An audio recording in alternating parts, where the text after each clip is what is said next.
Bonjour à toutes et à tous et bienvenue dans la tour de commandement, l'endroit où on adore parler du commandeur, ici Thibaut, et aujourd'hui on se retrouve pour enfin parler du dernier deck Seigneur des Anneaux, le deck nourriture et communauté, le deck avec des hobbits et de la nourriture, voilà, donc c'est plutôt pas mal ensemble il paraît. Et on va avoir beaucoup de choses à dire sur ce deck, et voilà quoi, ça va enfin conclure cette analyse sur toute l'édition Seigneur des Anneaux qui était fortement riche, et bon, on va voir ce que ça vaut tout ça. Mais avant tout, la phase de pub. Et voici venir la phase de pub durant laquelle nous allons vous rappeler d'aller nous suivre sur les différents réseaux sociaux, sur Facebook, sur Twitter et sur Instagram, pour avoir toutes les news, toutes les infos de la tour de commandement, savoir quand est-ce que les vidéos sortent, mais également savoir quand est-ce que nous réalisons les différents lives sur Twitch. Et si jamais vous ne pouvez pas assister au live, vous avez les archives de la tour de commandement pour voir les replays de ces lives Twitch. Nous en profitons également pour remercier les tipeurs de la tour de commandement. Sans eux, rien ne serait possible, car ils nous soutiennent financièrement chaque mois ou ponctuellement et nous permettent de continuer à investir dans les différents projets de la tour. Donc un grand merci à eux, et si jamais vous souhaitez les rejoindre, c'est dans la description de la vidéo.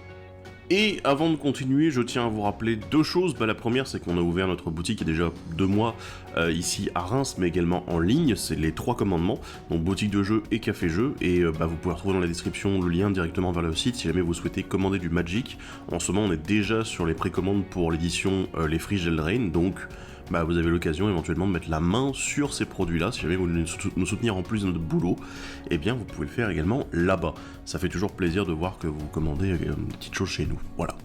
Sinon, en dehors de ça, quand même beaucoup plus important, eh bien fin août, nous avons les 25, 26 et 27 août, le Commander Tour 4 qui débarque du coup à Blé-les-Mines, près d'Albi, donc on est dans le sud de la France. Et on va avoir de la place pour accueillir près de 300 personnes directement sur place pour jouer en commandeur pendant 3 jours. Vous avez moyen de jouer autant de parties que vous souhaitez, vous remportez des points, vous pouvez repartir avec les lots que vous souhaitez parmi notre prize wall. On aura évidemment un petit peu de tout. On a Relic qui est sur place également, on a Captain Magic Altered qui est à nouveau présent sur place pour vous proposer ses altérations et ses services. Donc et voilà, c'est déjà pas mal, mais si jamais vous pouvez pas venir, on a quand même le live Twitch, comme d'habitude, qui sera présent pour vous retransmettre un petit peu certaines des parties et un petit peu l'ambiance de ce week-end de 3 jours pour le Commander Tour 4. Donc voilà, du coup on espère vous y retrouver. La billetterie est déjà ouverte, toutes les informations sont dans la vidéo qui est dédiée sur la chaîne ici, et vous avez le lien dans la description, comme ça vous avez absolument toutes les informations. Donc voilà, on espère vous y retrouver en tout cas... tous ensemble quoi. Sinon, parlons maintenant du deck. Deck nourriture et communauté, je pense qu'on ne peut pas faire mieux au terme de titre. Il y a marqué nourriture dedans, vous savez quelle va être la thématique principale du deck, ce sont les jetons nourriture. Pour 2, vous les engagez, vous les sacrifiez, vous gagnez 3 points de vie. Voilà, ça faisait... on m'a envoyé à l'occasion, mais c'était pas non plus un truc de fou. Et c'est vrai que dans cette édition, on en a déjà parlé, mais ici dans le deck, on a un deck dédié à cette mécanique des nourritures, ce qui est plutôt pas mal parce que la fois où ils ont été plus mis en avant, c'est-à-dire dans Eldraine, le trône d'Eldraine, eh bien, il n'y avait pas trop encore d'éléments utilitaires pour les utiliser, c'était un petit peu... ouais voilà, on a quelques nourritures, voilà. Et ici, on va en parler un petit peu plus longuement, bien évidemment. Pour commencer, je vais démarrer avec les commandants, bien sûr, comme à chaque fois, puis les nouvelles cartes exclusives, puis les rééditions, et je ne parlerai pas des cartes du deck qui font partie de l'édition Seigneur des Anneaux qu'on a déjà abordée, d'autant plus qu'il y a beaucoup de cartes qu'on a justement déjà abordées dans les analyses de l'édition. Donc écoutez, voilà, pour tout ce qui est redite par rapport à d'autres vidéos, on va éviter ici, on va se concentrer vraiment sur le deck et ce qu'il apporte en lui-même. Et bien sûr, à la fin, je vous fais une petite conclusion sur ce deck. Voilà, on va en parler, il y a des choses à dire, comme d'habitude. Sinon, on ferait pas de vidéo autour. Bref, on commence avec les 2 commandants principaux, puisqu'ils ont le partenariat ensemble. C'est Frodo Hobbit Audacieux, une créature légendaire alphelin et éclaireur qui coûte 1 blanc et 1 noir. C'est une 1-3 qui a partenariat avec Sam, serviteur loyal. Il a la vigilance, et à chaque fois que Frodo attaque, si vous avez gagné au moins 3 points de vie ce tour-ci, l'anneau vous tente. Puis, si Frodo est votre porteur de l'anneau et que l'anneau vous a tenté au moins 2 fois pendant cette partie, piochez une carte. Ouais. Et le second commandant, c'est Sam, serviteur loyal, une créature légendaire alphelin et paysan, qui coûte 3 dont 1 vert et 1 blanc, c'est une 2-4, et il est en partenariat avec Frodo, Hobbit Audacieux. Et au début du combat pendant votre tour, créez un jeton nourriture. Et les capacités activées des nourritures que vous contrôlez coûtent 1 de moins à activer. Et avant qu'on continue, que je commence mon analyse, on va vous parler un petit peu de l'anneau voûtante avec la petite vidéo d'analyse de la mécanique. Voici quelques petites explications sur la mécanique de l'anneau voûtante. Alors, à savoir, en fait, l'anneau voûtante, c'est une capacité, un effet qu'on va retrouver dans plusieurs cartes, que ce soit éphémère, rituel, créature, permanent, peu importe. Vous avez cette capacité qui existe et qui va vous dire l'anneau voûtante. Qu'est-ce qu'il se passe quand l'anneau vous tente? Soit vous ne possédez pas l'emblème de l'anneau, soit vous le possédez. Si vous ne le possédez pas, vous allez le créer. Si vous le possédez déjà, on passe à l'étape suivante. L'étape suivante, c'est que l'anneau va gagner une capacité supplémentaire. Dans l'ordre, évidemment, de haut en bas, comme vous le voyez sur la carte actuellement, qui est là pour vous le rappeler, l'emblème en question. Vous gagnez d'abord la première capacité, puis ensuite, si vous avez déjà la première capacité, vous gagnerez la seconde en plus, puis la troisième en plus, puis la toute dernière, la quatrième en plus. Quand vous rajoutez la capacité, vous allez également choisir un porteur de l'anneau, c'est-à-dire une créature que vous avez sur le champ de bataille, en tant que porteur de l'anneau. Vous pouvez également décider de changer votre porteur de l'anneau actuel si vous en avez déjà un qui a été désigné. Et cette créature restera le nouveau porteur de l'anneau jusqu'à ce que, soit elle quitte le champ de bataille, soit elle quitte votre contrôle, ou bien que vous désigniez un autre porteur de l'anneau parmi vos créatures. Il n'est pas nécessaire d'avoir une créature en jeu pour que l'anneau vous tente. Vous pouvez tout à fait avoir l'anneau qui va progresser et du coup gagner des capacités supplémentaires, mais vous n'avez pas de créature, donc du coup vous ne pouvez pas désigner de créature comme étant votre porteur de l'anneau. Mais par contre, bien évidemment, si jamais vous en avez au moins une, vous êtes obligé de le désigner comme étant votre porteur de l'anneau. Vous le voyez, du coup, au niveau des capacités que l'anneau propose, il y a plusieurs étapes et donc plusieurs capacités qui vont influer sur ce que votre porteur de l'anneau va pouvoir faire. Notamment, tout simplement, la première capacité fait que votre porteur de l'anneau est légendaire et ne peut pas être bloqué par des créatures de force supérieure, ce qui est fort pratique du coup pour des capacités d'évasion. La deuxième capacité, à chaque fois que votre porteur de l'anneau attaque, vous piochez une carte puis vous défaussez une carte, donc un petit peu de plus-value, c'est sympa. La troisième, à chaque fois que votre porteur de l'anneau devient bloqué par une créature, le contrôleur de cette créature la sacrifie à la fin du combat. Plutôt sympa, vu que, on rappelle déjà, le porteur de l'anneau ne peut pas être bloqué par des créatures de force supérieure à cause de la première capacité, ça se cumule. Et la dernière, à chaque fois que votre porteur de l'anneau inflige des blessures de combat à un joueur, chaque adversaire perd 3 points de vie, ce qui est fort utile dans notre format multijoueur, mais également de manière générale pour mettre des dégâts, et sachant que déjà notre porteur de l'anneau ne peut pas être bloqué par des créatures plus fortes, et qu'en plus on dissuade fortement les adversaires de bloquer, ça met vraiment un maximum de synergie entre ces différentes capacités. En dehors de ça, l'emblème de l'anneau, il faut le traiter comme n'importe quel autre emblème, il n'est pas en jeu, ça n'est pas un permanent, il est dans la zone de commandement et il fait son effet en permanence. Donc pas besoin de s'inquiéter de savoir s'il y a des moyens de le gérer ou quoi. À partir du moment où vous avez l'emblème de l'anneau, ça sera le seul exemplaire que vous pourrez avoir. Et si jamais vous arrivez à la 4e capacité, vous ne pouvez pas avoir un second anneau qui va arriver, bien évidemment. Vous n'avez qu'un seul exemplaire de l'emblème de l'anneau disponible pour la partie et vous ne pouvez en contrôler qu'un seul. Voilà. Si jamais vous avez d'autres questions concernant la mécanique de l'anneau voûtante, n'hésitez pas à les poser dans les commentaires de la vidéo, on y répondra bien évidemment. Donc, on est sur une paire de commandants. Alors, ça va être assez complexe de les évaluer individuellement. Alors, il y en a un qui sera plus facile que l'autre. Frodo Audacieux, il est quand même assez... il peut être joué tout seul, en fait. Parce que ce côté, gagner 3 points de vie, en fait, si jamais vous arrivez, avant le début du combat, à gagner 3 points de vie, vous êtes dans un deck qui gagne les points de vie, ce qui est plutôt bien avec blanc-noir, ça fonctionne, vous avez moyen de le jouer complètement en solo. Mais évidemment, ici, la synergie avec Sam, elle est importante, et avec les nourritures également. Mais Frodo, c'est plus un commandant anneau qu'un commandant nourriture. C'est juste que les nourritures font tomber pile 3 points de vie quand elles sont utilisées. Du coup, ce qui rend la chose assez intéressante. Donc il y a une synergie entre les deux, mais techniquement, Frodo peut être joué en mode gain de vie anneau voûtante, et ça fonctionne en fait. Là-dessus, évidemment, l'objectif serait que Frodo soit l'attaquant, soit le porteur de l'anneau, puisque, il pourra pas être bloqué par les créatures de force supérieure, donc c'est assez intéressant également de pas qu'il puisse pas être bloqué. Il a la vigilance, donc c'est assez cool si jamais on veut bloquer nous-mêmes derrière. Et en fait, la plus-value principale, ça va quand même être ce côté, il fait augmenter l'anneau tout seul, en fait, rien qu'en attaquant, il augmente la tentation de l'anneau, et en plus derrière, il fait piocher à partir du moment où la deuxième fois, vous avez été tenté. Donc, alors c'est ça qui est assez amusant, parce que du coup, si l'anneau vous a déjà tenté avant que Frodo attaque, t'es là, il attaque, vous avez gagné point de vie, bam, vous allez tenter, vous allez piocher derrière, parce que c'est déjà la deuxième fois de la partie. C'est intéressant. En fait, ça va assez vite de faire piocher, et ce qui fait que Frodo, il apporte une bonne plus-value, tout en demandant en plus autre chose, c'est le gain de points de vie. Donc d'un côté, on a le gain de points de vie pour arriver à de la pioche, et arriver également à un attaquant qui est assez intéressant, tout ça. D'accord. Mais surtout, le lien entre les deux, c'est que vous faites de la tempo. C'est de l'un côté, vous allez gagner des points de vie, donc du coup, vous tankez, vous encaissez. Tant qu'il n'y a pas de dégâts de commandant, tout va bien. Ou que quelqu'un ne vous attaque pas avec des créatures énormes, tout va bien.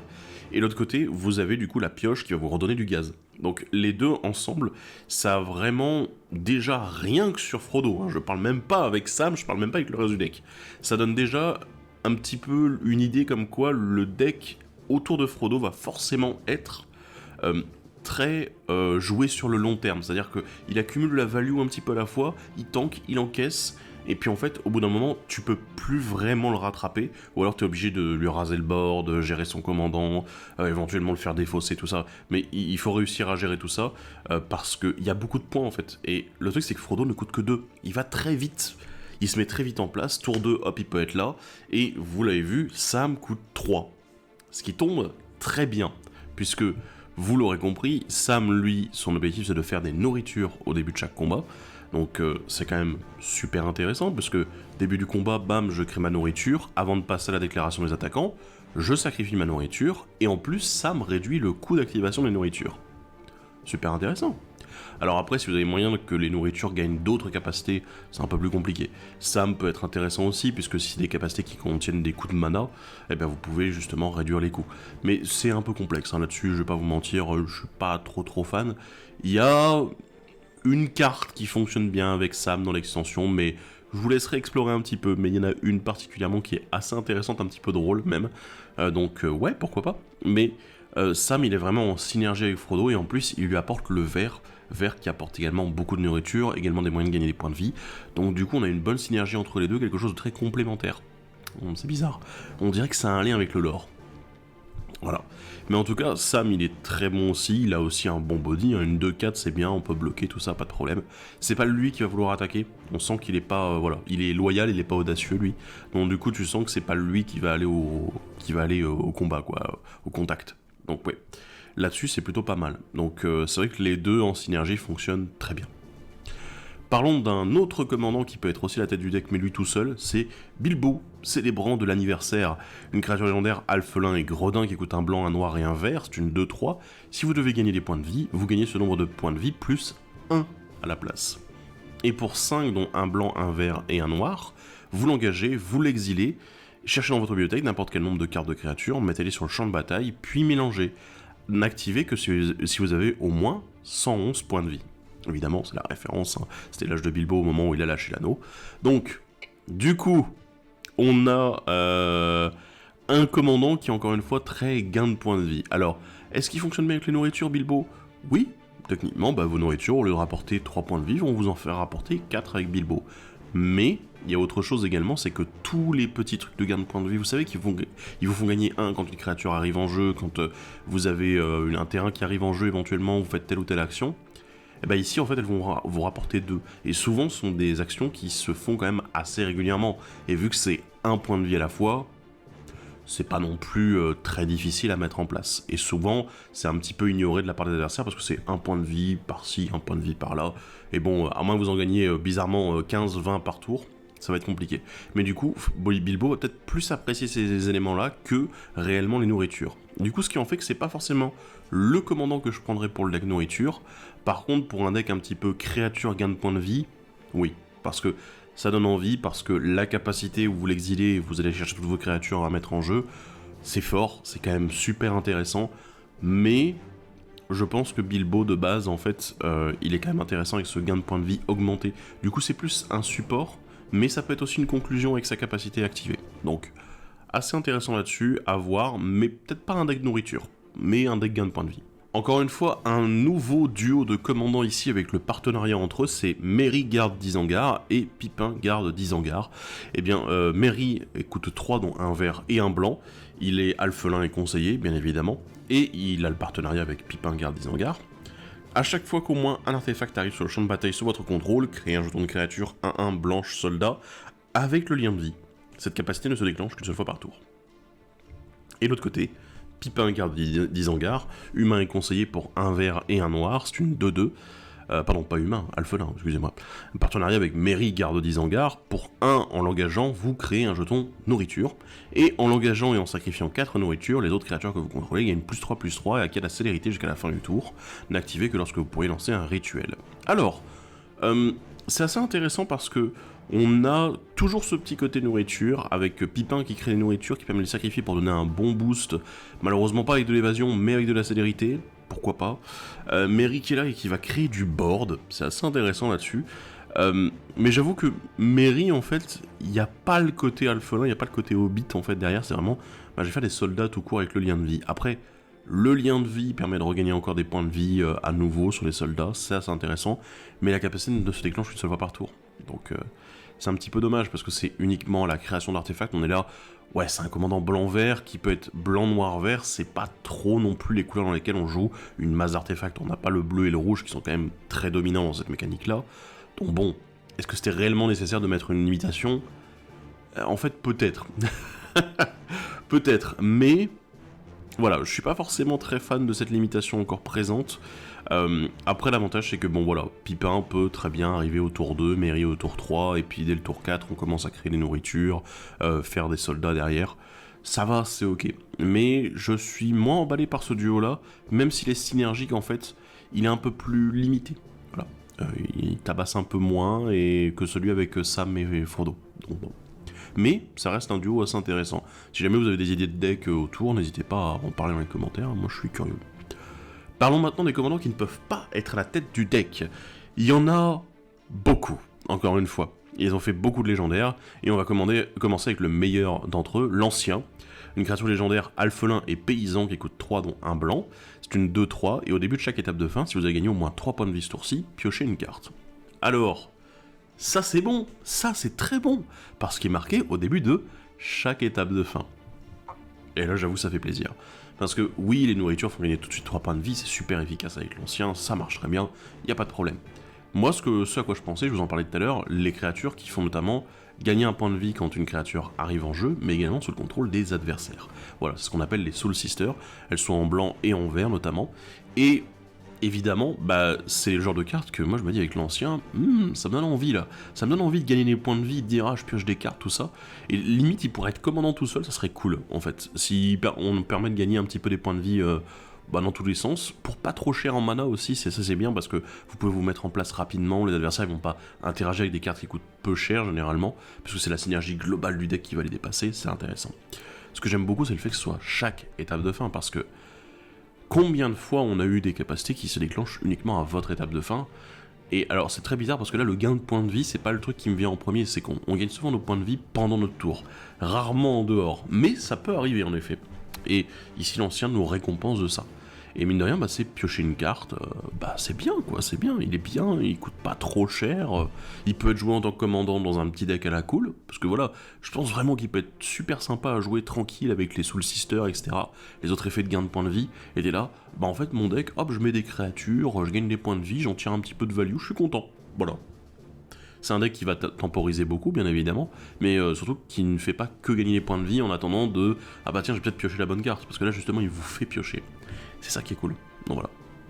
Et évidemment, il fonctionne très bien avec tous les commandants qui ont été proposés avant. Donc dans le deck ici, il est très bien. Donc c'est cool, il est parfaitement à sa place. On continue avec un autre commandant blanc, c'est Gwyr, le plus grand des aigles. Une créature légendaire, oiseau et noble, quelle surprise, qui coûte 5 mana dont un blanc, c'est une 5-5 vol, et à chaque fois qu'il attaque, une créature attaquante ciblée acquiert le vol jusqu'à la fin du tour. Et au début de chaque étape de fin, si vous avez gagné au moins 3 points de vie ce tour-ci, créez un jeton de créature 3-3 blanche oiseau avec le vol, et à chaque fois que cette créature attaque, une créature attaquante ciblée acquiert le vol jusqu'à la fin du tour. Et là, c'est dingue, parce que ça fonctionne très bien avec l'ancien. Oui, il fonctionne un petit peu sur le même mode, justement, parce que c'est au début de chaque étape de fin, donc c'est encore une fois super fort, très intéressant. Gwyr, en fait, il a ce petit bonus sympa du « ah bah tiens, je donne le vol à une créature attaquante ». Bon, après, c'est quand même une 5-5 vol, de base, donc... et c'est un commandant potentiel, donc autant vous dire que ouais, ça tabasse bien. Donc là-dessus, je trouve pas mal du tout. Et il me rappelle beaucoup également le nid de Griffon qui faisait, si jamais vous avez gagné les 3 points de vie au début de votre étape de fin, vous faisiez une 2-2 vol. Bah lui, c'est, ah bah non, moi je fais une 3-3 oiseau avec le vol, mais en plus qui donne le vol à une autre créature attaquante quand elle attaque. T'es là, oh. Et en plus, du coup, vous pouvez créer ces jetons-là pendant les tours adverses pour que, à votre tour, bah, elle puisse attaquer directement. Donc ça, c'est très très sympa. C'est bien conçu et j'aime beaucoup la carte. Alors après, c'est très aggro, bien évidemment. Ça fonctionne bien avec l'ancien, comme je l'ai dit, et ça fonctionne bien dans le deck ici également. Parce que bon, derrière, donner le vol à Frodo, au moins, on est un peu plus tranquille, tout ça. Il y a moins de problèmes. Et puis bon, Goéhir est quand même une grosse bête, et il fait des grosses bêtes supplémentaires. Donc ça permet de remplir un petit peu le board au fur et à mesure. Donc ouais, la carte, elle est très bien dans le deck, et elle serait même très bien à la tête de son propre deck, ou dans un deck gain de points de vie. Aggro. Voilà. Donc, pourquoi pas. On continue avec les commandants noirs du deck. On a Gollum, pisteur rongé par l'obsession, une créature légendaire alphelin et horreur qui coûte 2, dont un noir. C'est une 1-1. Il a la furtivité, c'est-à-dire qu'il ne peut pas être bloqué par des créatures de force supérieure, et oui, ça existait déjà. Et au début de votre étape de fin, chaque adversaire qui a subi des blessures de combat pendant cette partie, d'une créature appelée Gollum, pisteur rongé par l'obsession, perd un nombre de points de vie égal au nombre de points de vie que vous avez gagné ce tour-ci. Donc du coup, vous avez envie de taper 2 fois avec Gollum pour réussir à faire perdre des points de vie en fonction de ce que vous avez gagné. Du coup, est-ce que Gollum à la tête de son propre deck, ça fonctionne? Ça peut. Ça peut fonctionner à la tête de son propre deck. Le problème, c'est que Mono Noir a tendance à beaucoup pomper les points de vie, mais il n'a pas forcément énormément d'outils pour le faire. Après, en dehors de ça, alors je dis qu'il n'y a pas beaucoup d'outils, il y en a quand même déjà pas mal, mais il n'y en a pas non plus énormément, c'est ce que je veux dire. Mais derrière, surtout, en fait, Gollum est pas cher, donc du coup, ce qui me fait dire également que gagner beaucoup de points de vie, ça va être parfois un petit peu compliqué. Ici, dans le deck, il sera bien meilleur avec les nourritures, en fait. Ça fonctionne très bien.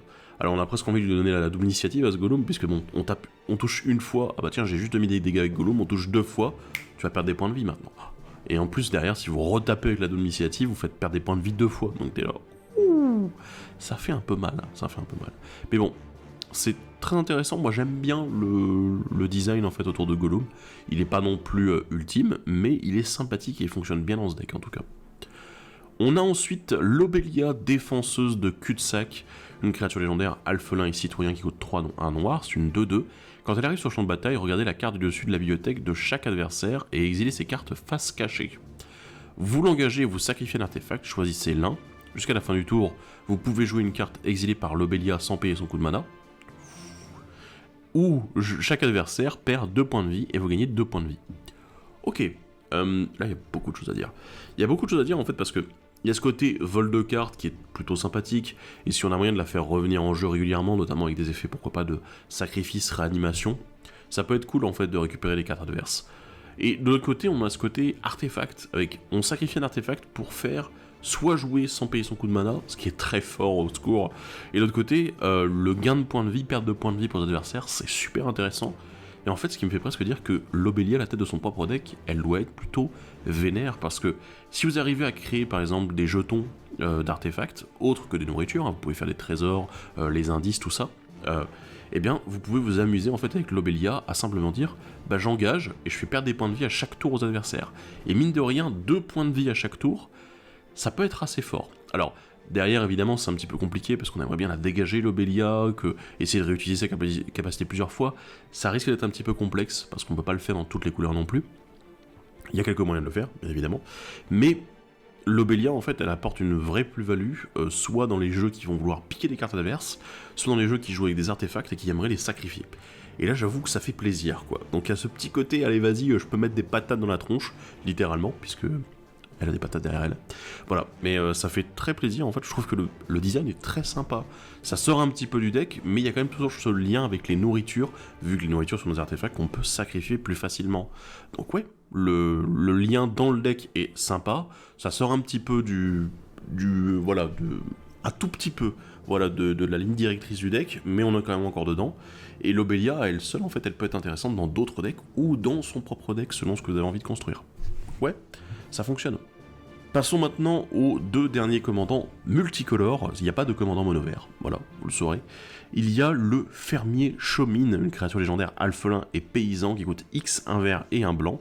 C'est une 1-1 et il arrive sur le champ de bataille. Quand il arrive sur le champ de bataille, vous créez X jetons de créature 1-1 blanche alphelin et X jetons nourriture. Alors ouais, c'est un petit peu compliqué parce qu'en fait, le fermier Shomin, c'est juste une création de board pour X.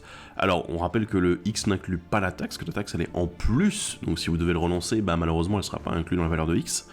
Mais c'est quand même assez intéressant. En fait, je le trouve sympa, mais sans être non plus ultime. Je pense que dans ce deck, il fonctionne très bien, il n'y a pas de problème, vraiment, il n'y a aucun souci. Dans d'autres, à la tête de son propre deck, peut-être dans un jeu qui veut créer des jetons, beaucoup. Et en fait, le fermier Shomin, il apporte juste des jetons supplémentaires. Si vous avez des doubleurs de jetons, on est en blanc-vert, hein, ça devrait aller, je pense que vous pouvez vous amuser à dire « Ah bah tiens, je mets mes doubleurs de jetons, tout ça, je crée des jetons un petit peu à droite à gauche. » Vous pouvez en tirer une plus-value avec d'autres cartes du deck qui aiment beaucoup quand il y a des jetons qui arrivent en jeu, ou quand il y a des jetons qui font quelque chose, qui attaquent, qui sont sacrifiés, etc. Donc, vous pouvez vous amuser avec ça aussi. Et le fermier Shomin, en fait, en tant que commandant, il peut être simplement un support supplémentaire, un moyen d'en créer en plus, mais sans être forcément ultime en soi. Ce que je veux dire, c'est que il n'est pas forcément nécessaire pour que le deck tourne bien et que le deck explose et qu'il puisse gagner. Donc voilà, c'est un support en zone de commandement, ou bien vous pouvez le mettre directement dans les decks blanc-vert, jetons, pourquoi pas. Donc voilà, ça peut fonctionner là-dessus, et il est sympathique. Et on finit avec Sylvebarbe, hôte affable, une créature légendaire Sylvain, qui coûte 4 dont un vert et un blanc, c'est une 0-5 avec piétinement et parade 2. Quand il arrive sur le champ de bataille, vous créez 2 jetons nourriture, et à chaque fois que vous gagnez des points de vie, mettez autant de marqueurs +1/+1 sur un alphelin ou un sylvain ciblé. Ce qui est très fort en fait, hein, là-dessus.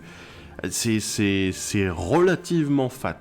Parce que en plus, comme je vous ai dit tout à l'heure, il y a des créatures qui font gagner points de vie quand d'autres créatures arrivent en jeu. Sylvebarbe peut arriver en jeu, hop, ça déclenche ces effets-là. Vous gagnez des points de vie, Sylvebarbe peut gagner des marqueurs par exemple. Ça peut être très efficace là-dessus. Du coup, il peut limite être joué en Voltron, en mode vas-y, je vais me renforcer tout seul en gagnant des points de vie à droite à gauche. Donc, vous temporisez en ayant une créature de plus en plus grosse qui a le piétinement en plus et la parade 2. Waouh!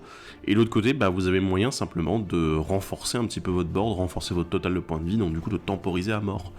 Et en fait, il fonctionne bien comme ça, quoi. J'ai presque envie de le jouer comme ça, en disant ah bah tiens, Sylvebarbe, je vais le jouer Voltron en fait. Voltron gain de points de vie. C'est assez intéressant, ça peut fonctionner, d'autant plus que il y a d'autres effets qui font également, Sylvebarbe peut acquérir le lien de vie également d'une manière ou d'une autre, hein. Donc du coup ce qui fait que plus il va attaquer, plus il va se renforcer. Il y a également des moyens de faire que chaque fois que vous gagnez point de vie, littéralement vous faites le même effet que Sylvebarbe. Chaque fois que vous gagnez point de vie, vous mettez autant de marqueurs sur la créature enchantée par exemple. Ce sont des choses qu'on peut faire.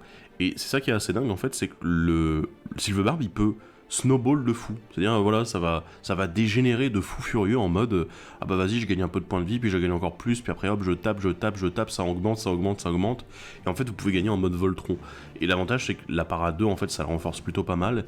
Et derrière, vous avez quand même le blanc et le vert pour protéger, rendre indestructible, etc. Sylvebarbe, ce qui peut vraiment être un bon complément en fait aux capacités qu'il a déjà. Donc ça peut être un peu vroom vroom boum, voilà, tu l'avais pas vu l'aine te venir là dans ta tronche. Voilà, c'est fini. Donc, mais il est très sympa en fait, il est vraiment sympa là-dessus, et dans le deck, il fonctionne également très bien, puisque du coup il permet de mettre des marqueurs en fonction des points de vie gagnés. Alors du coup, sur le porteur de l'anneau, sur Frodo éventuellement, ça peut être sympa, mais c'est vrai que du coup ça permet à plus de créatures de le bloquer, donc peut-être pas, moins que vous ayez moyen de le rendre imbloquable d'une manière ou d'une autre, mais à la base dans le deck, c'est vrai que renforcer les petits alphelins qui sont créés à droite à gauche, renforcer Sam par exemple derrière pour qu'ils soient un petit peu plus puissants, c'est vrai que ça peut être pas mal pour permettre de bloquer en attendant que Frodo continue à faire le taf, ou bien à un moment simplement de dire je gagne des points de vie dans tous les sens, je mets des marqueurs un petit peu partout, et puis on est parti quoi, voilà, on tape avec notre armée de hobbits, ils ont les fourches, terrible, non voilà, attention aux fourches, très important. Mais ouais, donc du coup, très intéressant ici aussi ce Sylvebarbe. Donc ouais. Et maintenant, on va passer aux cartes exclusives au deck, les toutes nouvelles cartes qui sont apportées par ce deck nourriture et communauté. Et on va commencer avec une carte à laquelle je m'attendais fortement, c'est la poêle à frire de terrain. un artefact équipement qui coûte 3 dont 1 blanc. Quand la poêle à frire de terrain arrive sur le champ de bataille, créez un jeton de nourriture, puis créez un jeton de alphelin, et attachez-lui la poêle à frire de terrain. Et la créature équipée a, à chaque fois que vous gagnez des points de vie, cette créature gagne plus X jusqu'à la fin du tour, X étant le nombre de points de vie que vous avez gagné. Elle s'équipe pour 2 également.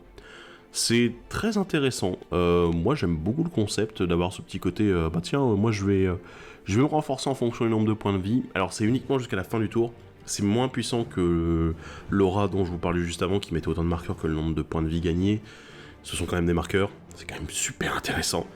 Mais ici c'est un équipement, bon, voilà. Après il nous crée déjà une nourriture et un alphelin, donc ce qui est assez intéressant de base, hein. On a une création de board.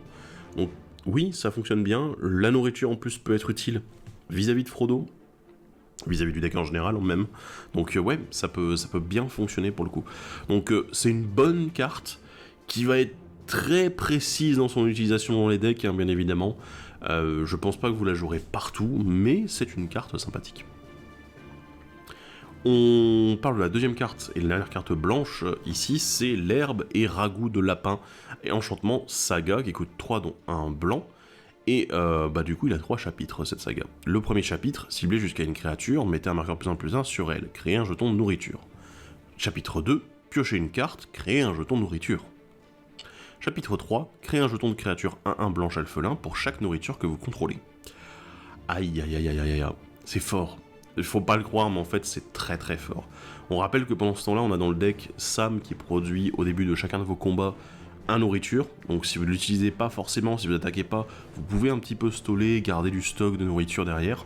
Il y a beaucoup de cartes dans le deck qui en créent, du coup ce qui fait que vous pouvez vous retrouver avec un stock de nourriture en trop en fait, quasiment 5, 6, 7 nourritures parfois, et du coup quand vous arrivez au bout des herbes et ragoûts de lapin, avoir 5 à 7 créatures qui sont créées en plus, c'est super fort. D'autant plus que mine de rien, en fait, les 2 premiers chapitres sont quand même pas mal.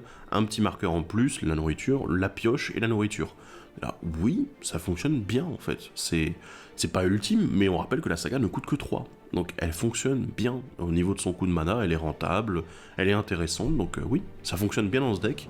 Et ça peut bien fonctionner également dans les jeux qui veulent, du coup, jouer autour des nourritures, mais c'est vrai que ça va être probablement une saga qui va avoir du mal à sortir de ce deck particulièrement, parce qu'on a le côté nourriture, on a le côté alphelin, tout ça, donc c'est complexe de sortir de ce deck en particulier, mais elle vaut le coup dans ce deck. On continue avec la seule carte noire qui me fait beaucoup rire, c'est l'invité insatiable, une créature alphelin et citoyen 2/2 pour 3 dont 1 noir. Elle a la menace, et à chaque fois qu'au moins une créature que vous contrôlez inflige des blessures de combat à un joueur, créez un jeton nourriture. Et à chaque fois que vous sacrifiez une nourriture, mettez un marqueur +1/+1 sur l'invité insatiable. Et quand l'invité insatiable quitte le champ de bataille, un adversaire ciblé perd un nombre de points de vie égal à sa force. C'est le lore qui me fait beaucoup marrer, hein. Je suis là... D'accord, tu vois la Hobbit en fait qui littéralement va tout dévorer, étant donné que les Hobbits aiment bien recevoir, en fait t'es là, c'est un peu la scène des nains dans le Hobbit, hein, voilà, vous avez compris un peu l'idée, c'est « Oh, ils ont vidé mon garde-manger », voilà, un petit peu le truc, c'est très marrant, j'aime beaucoup. Ici en fait, l'invité insatiable, elle est très intéressante, parce que elle permet de créer des nourritures de manière quand même assez récurrente, hein, on va pas se mentir, à chaque combat normalement vous devriez avoir probablement une créature qui touche, donc derrière créer des nourritures, ce qui renforce Frodo encore une fois, puisque si Frodo est le porteur de l'anneau, qui peut pas être bloqué, tout ça, grâce à la capacité de l'anneau, en fait à chaque fois il va refaire une nourriture qui sera utile pour le tour suivant, pour gagner des points de vie, peut-être tenté par l'anneau, et du coup continuer le bordel. Donc l'invité fonctionne très bien avec Frodo, c'est limite un commandant secondaire, quoi. Non, j'exagère. Mais voilà, ça fonctionne plutôt pas mal. Et surtout, elle fonctionne également avec le côté, ah bah tiens, tu sacrifies des nourritures pour faire fonctionner le deck, ce qui est tout à fait normal, je vais me renforcer moi au fur et à mesure. Ce qui peut se faire très rapidement. Vous pouvez bourrer avec, ou vous pouvez simplement la garder en bloqueur en attendant qu'elle se fasse détruire pour simplement faire perdre des points de vie à un joueur, ce qui va dissuader énormément les adversaires de soit la bloquer et éventuellement la tuer, soit surtout d'attaquer alors qu'ils savent qu'ils peuvent vous tuer l'invité insatiable. Si vous l'avez en défense, en fait, c'est un moyen de dire « Ah non, mais en fait, si tu viens, moi je bloque, elle meurt, mais toi tu perds des points de vie. » Là, ah oui, ça fait un peu mal, quoi. Donc voilà, c'est un bon outil politique, en fait, mine de rien, si vous avez réussi à la renforcer. Et mine de rien, vu le deck, comment est-ce qu'il fonctionne, tout ça, ça peut être très intéressant, ça peut bien fonctionner. D'autant plus que Si jamais vous voulez la jouer dans un deck qui joue avec les nourritures, mais qui les sacrifie d'une autre façon que pour gagner les points de vie, pourquoi pas, eh bien, l'invité insatiable, elle fonctionnera aussi, puisque c'est pas forcément pour gagner des points de vie, c'est en sacrifiant une nourriture. Donc bon, ça peut être utile également. Let's go. Passons maintenant aux cartes vertes exclusives, et on va parler d'un autre Hobbit, c'est le Hobbit festoyant, un alphelin citoyen 2-2 pour 2 dont un vert.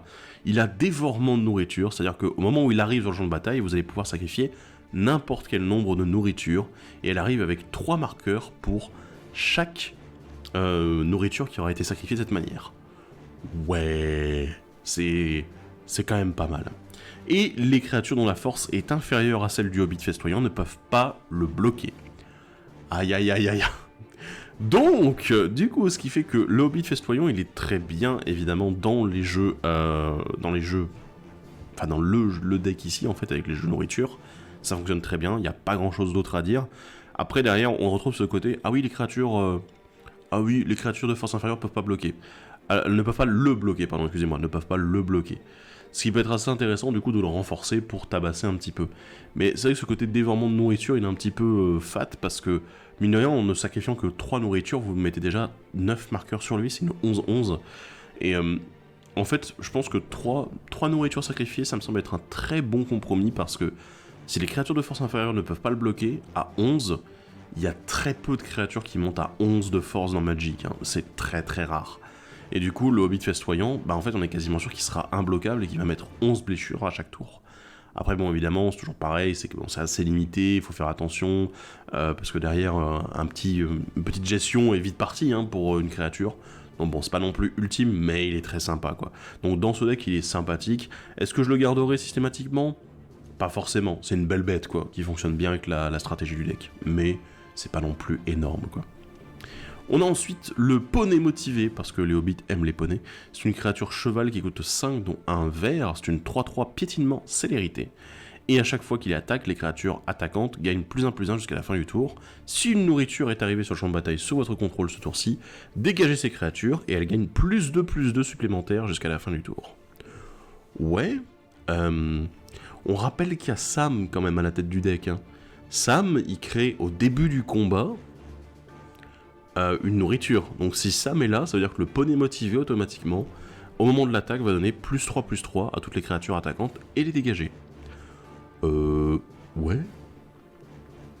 C'est fort. C'est genre super fort. Ça va pas très bien avec l'anneau, encore une fois, avec la tentation de l'anneau, puisque on se retrouve avec ce côté, oui, mais on a envie que la force du porteur de l'anneau soit relativement basse pour qu'il puisse toucher à chaque fois. C'est vrai. Mais Frodon n'a pas besoin de toucher pour faire sa plus-value, c'est au moment où il attaque. Donc, voilà. Ça peut se comprendre, ça peut quand même fonctionner, on est quand même content de faire de la value. Mais ici, en fait, le poney motivé, il fonctionne très bien, vraiment très très bien avec la stratégie du deck. Le souci, c'est évidemment comme il nous donne nourriture spécifiquement comme élément déclencheur pour sa capacité, enfin, super déclencheur, je devrais dire, et ben, ça fait qu'en dehors de ce deck, ça va être très compliqué de le jouer, sauf dans d'autres decks qui jouent autour de la nourriture. Et sinon, en dehors, en fait, ça va être un petit peu... ouais. Ok, d'accord, pourquoi pas. Mais c'est pas non plus foufou. Mais dans ce deck, il fonctionne très bien. Il a ce côté aggro, en fait, qui fait que, en plus, comme il est à 5 mana, on arrive quand même sur le haut de la curve à ce niveau-là. Dans ce deck, il faut comprendre que 5 mana, bam, piétinement célérité, il arrive en jeu, Sam fait sa food, il attaque, et automatiquement, tout le monde gagne +3/+3 et est dégagé. Ouais, c'est pas mal du tout, quoi. D'autant plus que lui-même gagne son boost. Faut pas l'oublier. C'est très intéressant. Et ça fait également que lui peut être un très bon finisher dans ce deck en particulier. Ouais, il y a du potentiel, quoi. On continue avec le cochon de compétition. Voilà, après le poney, le cochon. Une créature sanglier qui coûte 2, dont un vert, c'est une 0-3. Et à chaque fois que vous gagnez des points de vie, vous mettez autant de marqueurs ruban sur le cochon. Et ensuite, s'il y a au moins 3 marqueurs ruban, eh bien, retirez ces marqueurs et dégagez-le.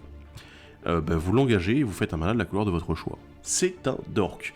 Mais ce qui est super intéressant, en fait, c'est que pour un deck gain de points de vie, il est très pertinent, puisque voilà, le côté je gagne des points de vie, je vais mettre des rubans qui vont me permettre de le dégager au bout de 3 rubans collectionnés, t'es là, ouais, complètement, voilà, c'est... En plus, vous l'avez vu, mais la nourriture rapporte 3 points de vie, donc du coup ça veut dire que il va gagner 3 marqueurs rubans, puisqu'il met autant de marqueurs rubans que le nombre de points de vie gagnés, et derrière, voilà, vous allez pouvoir dégager tout de suite le cochon de compétition. Et c'est là où vous comprenez qu'il y a aussi une autre bêtise, c'est qu'il y a Sam qui existe. Il y a Sam qui existe et qui dit « Ah bah tiens, moi, les nourritures, je fais en sorte qu'elles ne coûtent que 1 à sacrifier, à la place de coûter 2. » Du coup, vous engagez le cochon de compétition pour sacrifier une nourriture, vous gagnez 3 points de vie, vous mettez 3 marqueurs ruban, vous dégagez le cochon, et tant que Sam est là et que vous avez des nourritures, eh ben vous pouvez continuer à le faire, tout simplement. C'est fou, voilà. Donc ça fonctionne plutôt pas mal. Et ça peut faire gagner beaucoup de points de vie sur un tour, vous avez beaucoup de nourriture, et un petit Sam qui vous aide, bien évidemment. Ou bien, si vous avez moyen de doubler le nombre de mana créé par le cochon. Peut-être, voilà. Mais c'est pas forcément orienté ici autour des nourritures, ce que j'aime bien, c'est orienté autour du gain de points de vie. Et comme je vous l'ai dit, le vert a la possibilité de gagner des points de vie quand même un petit peu à droite à gauche, ce qui fait que dans certains gains de points de vie, en fait, le cochon, il va être très bien. Ça va être un dork qu'on aura envie de jouer, et qu'on va avoir envie de dégager, réutiliser, continuer à faire de la value avec. Donc, bah on est content quoi, ce cochon il est très très bien. On enchaîne avec un enchantement, réunir le conseil des Ents, qui coûte 4 dont un vert. Les créatures que vous contrôlez ont la portée. Sacrifier, réunir le conseil des Ents, créer, engager 3 jetons de créatures XX verte Sylvain, X étant le nombre de points de vie que vous avez gagné ce tour-ci. Mettez un marqueur portée sur chacun d'eux. Ok, alors déjà, rien que le fait d'avoir un enchantement qui donne la portée à toutes vos créatures, moi je trouve ça super intéressant. Voilà. Ça coûte 4, oui en effet, c'est vrai que pour une capacité qui est relativement défensive, c'est vrai qu'on aurait voulu que ça coûte moins cher. Mais il y a quand même cette possibilité en fait de dire, si je joue un deck gain de points de vie, je peux le sacrifier à un moment pour faire des Ents, enfin 3 jetons Ents qui vont être assez buffy en fait. Ne serait-ce que gagner déjà 6 ou 7 points de vie sur un tour, ce qui est largement faisable dans un deck gain de points de vie, hein, c'est pas non plus un chiffre énorme que je vous dis. Et ben derrière vous allez être là, ah bah tiens je sacrifie, bam, je fais 3 Sylvain 7-7 par exemple. C'est pas mal, alors oui ils ont pas le pétinement, d'accord, mais ils ont la portée, et mine de rien ça reste des 7-7 quoi, donc c'est plutôt fort. Donc ouais, c'est pas une carte que vous allez jouer dans tous les decks, vous n'allez pas le jouer spécifiquement pour la portée, vous allez probablement le jouer beaucoup dans les decks gain de points de vie, et dans ce deck-ci, en fait, il fonctionne très bien, parce que donner la portée à nos hobbits, ça leur permet de se défendre contre une menace qu'ils n'ont pas l'habitude de gérer, c'est-à-dire le vol. Donc voilà, c'est pas mal du tout. La seule carte multicolore du deck, la nouvelle carte multicolore, c'est les convives du banquet, alphelin et citoyen qui coûtent X, un vert et un blanc. C'est une 0-0 qui a affinité pour la nourriture, c'est-à-dire qu'il coûte 1 de moins à lancer pour chaque nourriture que vous contrôlez. Il a le piétinement, et il arrive sur le champ de bataille avec 2 fois X marqueur +1/+1 sur lui. Vous payez 2, vous sacrifiez une nourriture, les convives du banquet acquièrent l'indestructible jusqu'à la fin du tour. Ouais, alors... Waouh, c'est quand même quelque chose qui tape plutôt pas mal. Sachant que l'affinité pour la nourriture va diminuer le coût que vous aurez à payer dans X. C'est ça qui est intéressant aussi. Donc du coup, si vous avez déjà beaucoup de nourriture sur le champ de bataille, imaginons 5 nourritures, eh bien, vous pouvez dire, ok, je vais affinité pour les nourritures, je vais lancer pour un vert et un blanc, en disant que X est égal à 5, le nombre de nourritures du coup qui est sur le champ de bataille. Et du coup il arrive avec 10 marqueurs sur lui. Et vous avez moyen d'ailleurs de payer 2 mana pour sacrifier, protéger, et c'est quand même une grosse bête piétinement. Donc, Convive du banquet, c'est typiquement le genre de carte dans ce deck qui est vraiment la grosse créature qui est là pour dire ok vas-y, je vais tabasser, je vais être là pour taper un peu, j'ai les ressources qu'il faut, j'ai eu le temps de me placer, de faire mes nourritures. Donc ouais, ça fonctionne très bien là-dessus. Après, dans d'autres decks, c'est toujours le même problème, c'est qu'il faut jouer une nourriture. Ici, on est vraiment sur spécifiquement de la nourriture, entre l'affinité et surtout le fait de devoir en sacrifier pour les protéger. Sinon, en fait, c'est pas terrible. Voilà. Si vous ne jouez pas nourriture, ça n'a pas vraiment d'intérêt pour vous. Voilà. Et on finit enfin avec la dernière carte, un artefact qui s'appelle la corde de Hitlin. Alors, il me semblait que c'était en Hitlin, qui coûte 2. Elle ne peut pas être sacrifiée, ça va être important. Pour 1, vous l'engagez, vous cherchez dans votre bibliothèque une carte de terrain de base, vous la mettez sur le champ de bataille engagé, puis vous mélangez. Le joueur à votre droite acquiert le contrôle de la corde de Hitlin. Ok. Et pour 2, vous l'engagez, vous piochez une carte, et le joueur à votre droite acquiert le contrôle de la corde de Hitlin. Ok. Ouais. Pas mal du tout. Alors, je sais pas pourquoi, est-ce qu'il y a un passage entre les joueurs à cause de la corde, parce que c'est pas trop l'objectif de l'artefact en lui-même. Mais ici, il y a ce petit côté, ouais, voilà, on a une carte de pioche et de rampe qui est, je veux dire, qui est pas cher, hein. Honnêtement, ça coûte 2 à lancer, d'accord, mais ça ne coûte que 1 activé et 2 pour piocher derrière. T'es là, ouais, c'est pas pas cher du tout. Derrière le fait qu'il n'y ait pas de sacrifice possible, que ça soit juste une carte de plus-value qui va tourner autour de la table, bah ça en fait pas une mauvaise carte. Après, est-ce que c'est adapté au deck? Pas forcément en fait. Je pense que ça serait même mieux en fait que vous ayez un deck justement un petit peu plus politique, un petit peu plus groupe hug, qui va vouloir faire passer cette corde. Alors après, le problème c'est que si jamais quelqu'un dit « Ah ouais mais moi j'en ai pas besoin, j'ai pas besoin de piocher, j'ai pas besoin de ramper », eh ben il peut très bien ne pas l'activer en fait et le garder sous son contrôle. Ce qui est un peu dommage, voilà. Mais, au moins, en fait cette corde elle va quand même passer un petit peu de main en main, et c'est un petit avantage qui mine de rien coûte pas cher et qui peut accélérer la partie pour tout le monde. Donc groupe hug, politique, tout ça, ça peut être assez cool. Voilà. Et deck Z-Roux aussi, oui, ça va fonctionner aussi. On passe maintenant aux rééditions de ce deck. Évidemment, je vais commencer avec les nourritures. Voilà. Je vais vous aborder du coup 3 cartes qui tournent autour des nourritures avec Loi d'Or, l'approvisionneuse infatigable et la chasseuse éclairée. Je suis ravi. C'est vraiment... On me dit nourriture, moi ça faisait partie des cartes auxquelles je pensais tout de suite. J'étais là, bah oui, Loi d'Or, en effet, on est sur un d'or qui fonctionne bien, tout ça. On a l'approvisionneuse infatigable qui va nous faire des nourritures si on le souhaite, ou bien des trésors en fonction du besoin. C'est cool, en plus c'est très récurrent, donc ça marche bien. Et la chasseuse éclairée derrière qui est juste, mais tellement bien. Et j'avais gardé des exemplaires de cette carte pour vous dire, tellement je savais qu'il y avait un bon potentiel si jamais une nourriture de décoller un jour. Bah voilà, pas besoin parce que la carte est là, elle est dans le deck. Et elle est très très très très bien. Elle crée des nourritures toute seule à l'attaque et au bloc, elle permet de sacrifier les nourritures pour piocher les cartes, c'est super intéressant. Et voilà, mais c'est exactement ce qu'on veut en fait.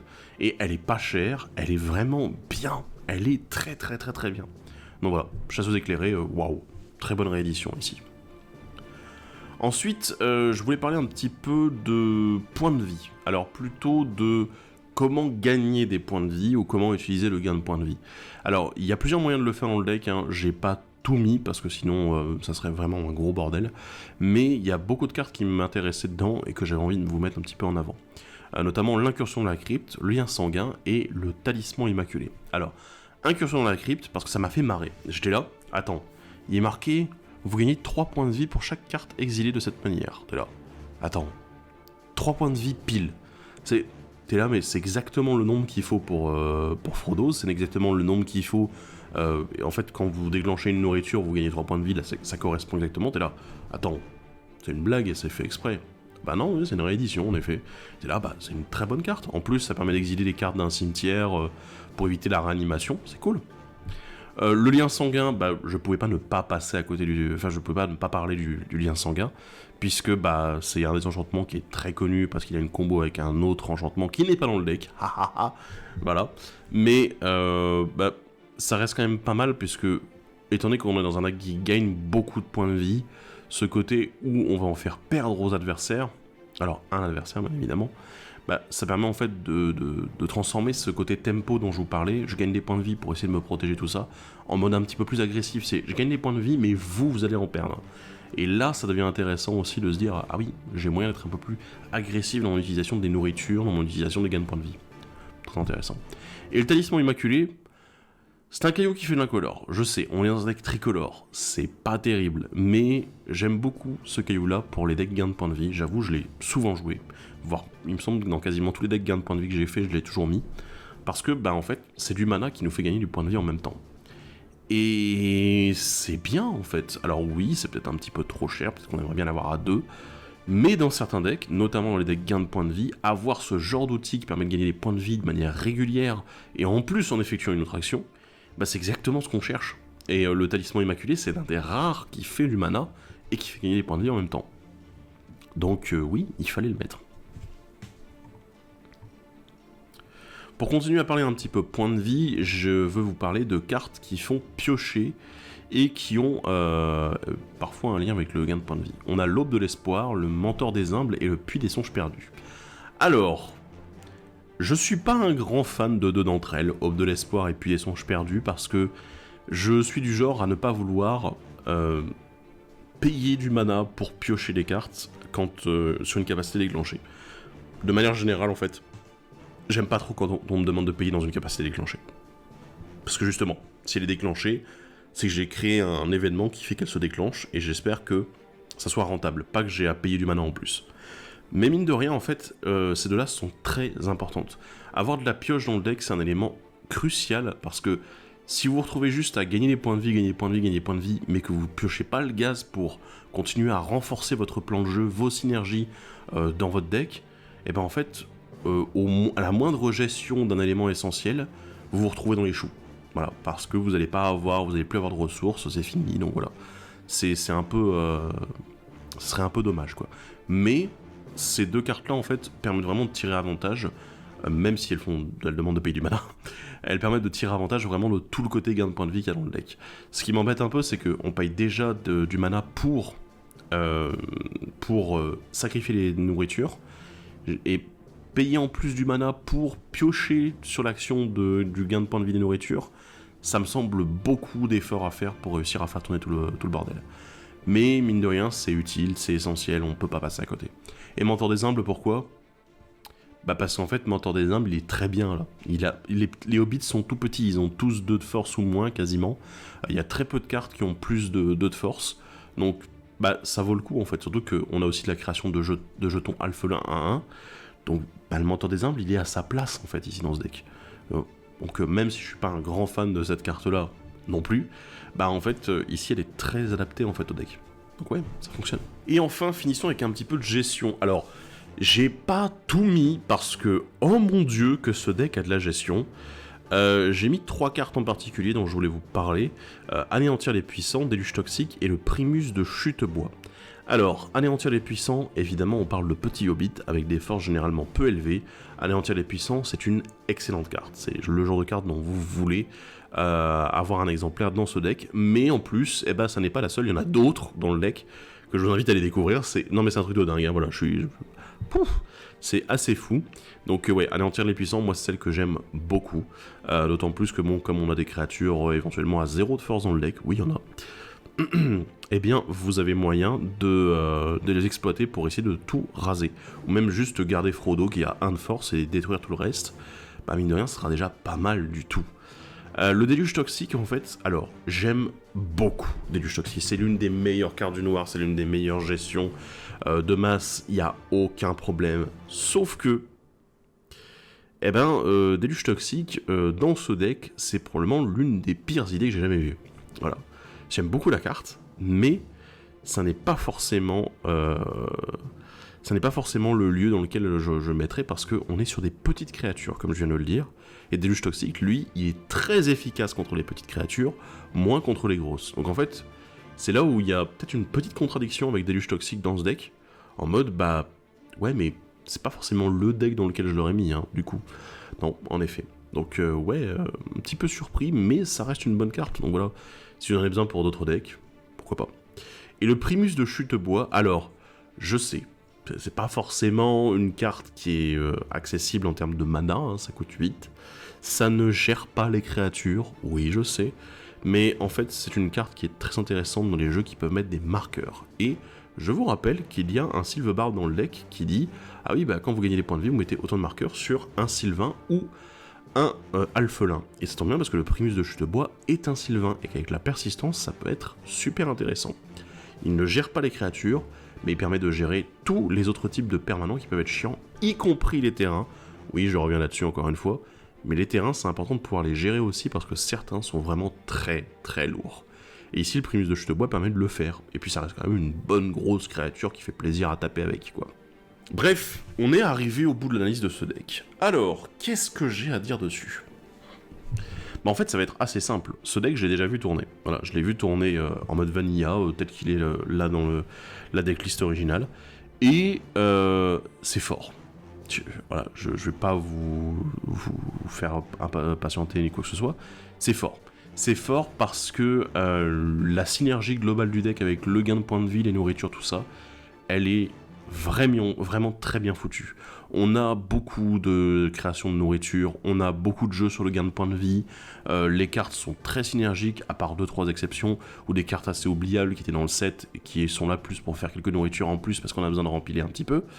Ouais, mais en fait, le deck de base, il est super intéressant et super synergique.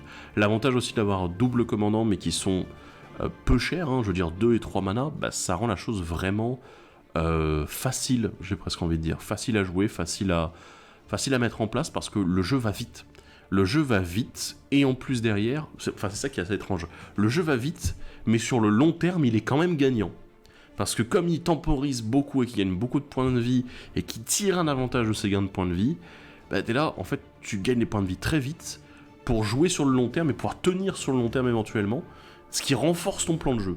C'est très intéressant, j'aime beaucoup la façon dont il a été construit, et il est bien ficelé en fait, il est bien ficelé. Il y a des cartes évidemment qui sont à retirer, il y a des trucs qu'on peut remplacer, mais la plupart du temps on est là, bah ouais, le deck il a les bons outils quoi. Il n'y a pas besoin de faire 36 trucs à côté pour vraiment le rendre bien.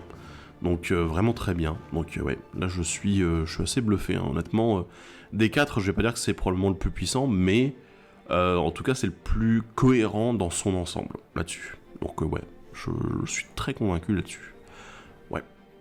Bah, n'hésitez pas également à donner vos retours dans les commentaires, à dire également ce que vous avez pensé de ce deck, si vous avez pu le tester, jouer contre, etc. Ou également si vous avez des choses à rajouter dessus. Et voilà, on se retrouve prochainement pour d'autres épisodes. Il paraît qu'on a également Commander Masters qui arrive et qu'on va aborder. Donc ça fait encore un petit peu de boulot et d'analyse, et ensuite on parlera d'autres choses. Hein. Ah non, il y a Eldraine aussi. On n'aura peut-être pas le temps. Ah c'est pas grave. Bref, on se retrouve dans la prochaine vidéo, et puis je vous dis à la prochaine et salut à tous. Bye bye.